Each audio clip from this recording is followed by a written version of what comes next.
These are the Yazidis, a Kurdish minority spread across Iraq, Syria, and Turkey. Their prime deity is Melek Taus, the Peacock King. According to Yazidi culture, God created 7 divine beings, whom Tausi Melek was created from his own illumination and appointed as the leader. Later, God gave life to Adam from his own breath and instructed all the 7 divine beings to bow down to Adam. All of them obeyed except for Melek Taus. In answer to God, Melek Taus replied, "How can I submit to another being? I am from your illumination while Adam is made of dust." Pleased by his duty boundness, God made him the leader of all angels and his deputy on the earth. The Yazidis worship Melek Taus in the form of a peacock, and the serpent is the totem of Melek Taus. However, peacocks are not native to the lands where Melek Taus is worshipped. So, what explains the Yazidis worshipping the peacock?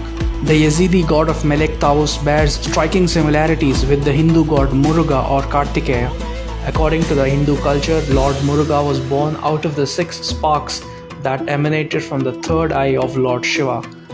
And like Melek Taus, Lord Muruga too was very outspoken and was appointed as commander-in-chief of the Devas. And the peacock is the Vahana or the mount of Lord Muruga. It is not just the gods which are similar.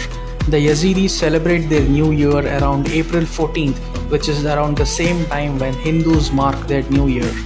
Incidentally, the first full moon day in the first Tamil month, Chitrai, which falls in the month of April, is the festival of Chitra Purnami, a day when devotees observe fasting and worship Lord Muruga. The temples of the Yazidis are situated on hilltops, much like the temples of Lord Muruga.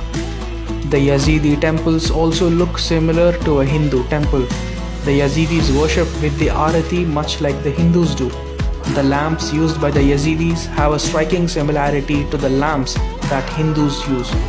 This is a wall painting not from India but from the temple city of Lalesh in Kurdistan, Iraq. Like the Hindus, the Yazidis too sport a tilak on their forehead.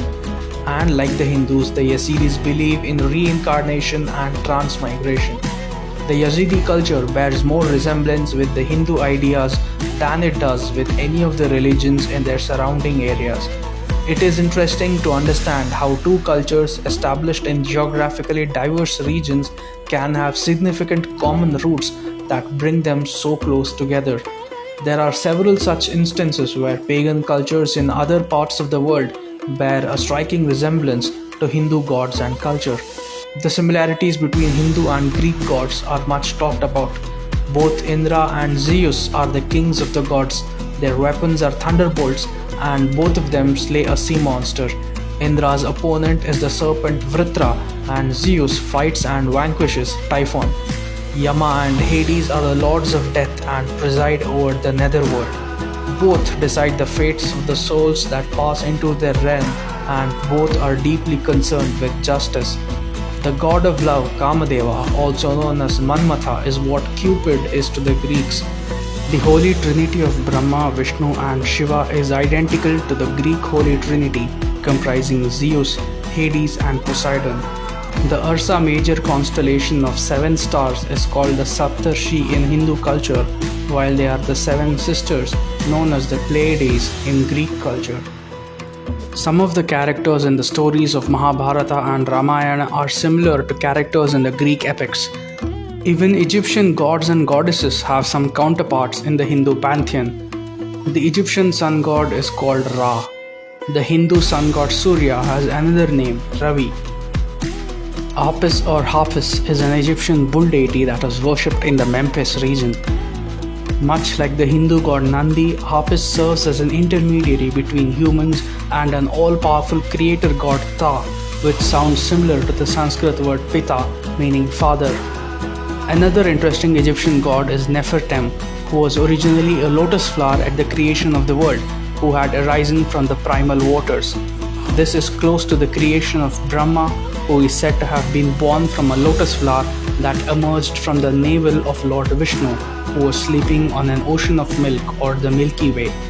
Up in the region in what is today Russia, the Slavic deities bear a striking resemblance to the Vedic Hindu deities, both in pronunciation and in significance. Rud, the primordial god and creator of the universe, bears much semblance to Rudra. Lord Shiva's attributes are materialized in a Slavic female deity called Ziva. Just like how Shivalingam denotes fertility, the Slavic Ziva is the goddess of fertility. Both Hindu goddess Kali and Slavic goddess Morena are goddesses of death. Triglav is a Slavic word for god with three heads, almost identical to the Hindu trinity. Swarog is the Slavic sun god, and Swarga in the Sanskrit language means heaven. An ancient Vishnu idol dating to the 7th to 10th century AD was allegedly found during excavations in an old village in Russia's Volga region. Given that Hinduism is the oldest culture, all these bears testimony to how Hindu culture has influenced every nook and corner of the world.